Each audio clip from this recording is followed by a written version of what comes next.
Depending on the quality of the defendant's evidence, the state may not need to present any evidence to carry its burden of persuasion.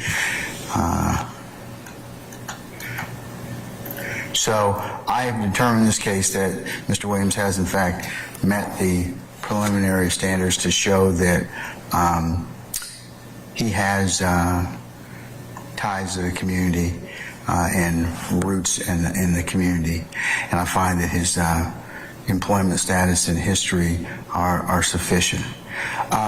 The thing that still troubles the court that's been presented to the state by the state in this particular continued proffer is that one of the factors I'm supposed to consider or decide is whether or not Mr. Williams poses significant risk of intimidation or threatening of witnesses in particular.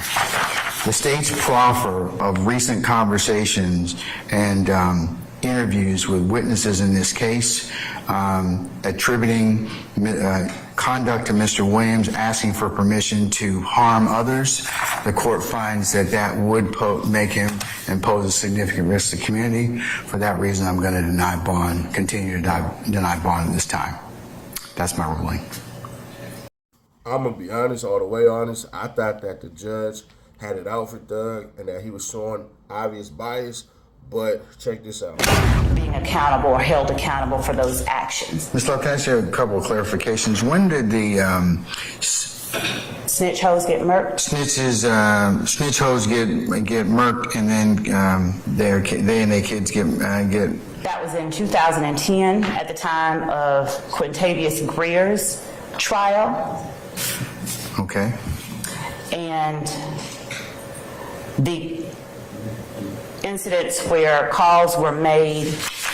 Was that more recently? Yes. When was that? Those were made in 2021. Any calls or any other things after the commencement of this particular trial? Anything after December of 2022? Or into 2023?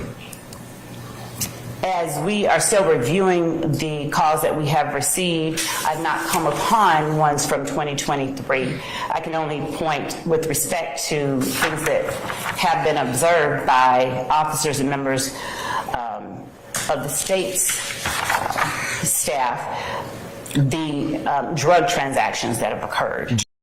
I can only point with respect to things that have been observed by officers and members of the state's staff, the drug transactions that have occurred. Do you have interviews with more recently? Some of the things you told me, are those based upon witness interviews that you have indicated that have been held sometime by your office, sometime during 2022? Yes.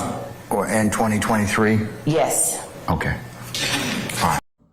One of the things that people got to understand about how this is going to go is the judge, I think he's starting to notice he came off with biases and stuff like that. But in all candor, it's really the prosecutors who are screwing over Thug right now. It ain't got nothing to do with the judge.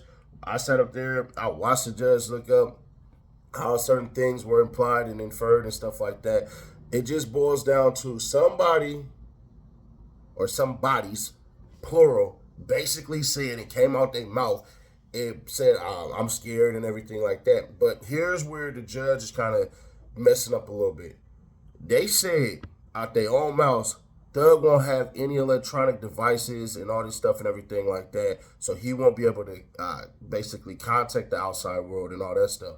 Now, if you think, Young Thug is capable of sending his kids messages to say, this person get whacked, and then that's pretty stupid. And on top of that, if something like that were to happen, that would 1,000,000% go against Young Thug and have him basically taken from his house straight to jail. And on top of that, let's just be honest, he would be charged with murder. So it's kind of weird, but Niggas don't want to be in jail, but it's actually kind of helping Thug out a little bit that he stays in jail, because by him staying in jail, anything that happens to anybody outside of there, bro, you already got his communications and stuff like that. A lot of this information that's coming out about Young Thug is secondhand information. It's not directly from him. So when people sit back and they talk about all this stuff, you got to look at it for what the truth is. The truth is it's all secondhand knowledge. Rarely, if ever, is it Young Thug who actually did anything within this case. And that's the part where a lot of people are, I want to say, fighting against it, as far as, you know, this shouldn't be this way, this shouldn't be that way. 100% agreed. But here's the thing. It just is what it is at this point. We have to wait and find out. Now, the problem now is what happens after that. Well, you're going to have to try to get Judge Glanville booted off. Because even the objections and stuff like that, you can hear the frustrations in his voice opposed to Brian Steele. Brian Steele is not killing it, by the way. He is not looking like a dope-ass lawyer as it pertains to anything. You using a bunch of irrelevant factors, and then when you propose it, they have a chance to counter-argue. So basically he said, yeah, Young Thug has a job and all that, and #1 selling album and blah, blah, blah, all that. That's cool. All right, whatever. Nobody uses it now. But one of the things is you have to, when they talked about the other people who got a bond and everything, I mean, who got basically out and everything like that, that's basically because they play it out. He says what changed for the circumstances for your client individually, not everybody else. So he made it an individual thing, which they're saying basically Thug is the head. They just gave bond to the foot soldiers, not the head. And so that's where it gets a little wild and ugly.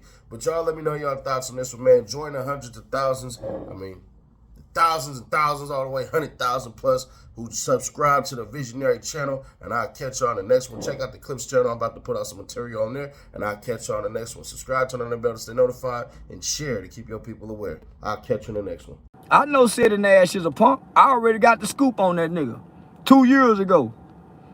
I know. Yeah.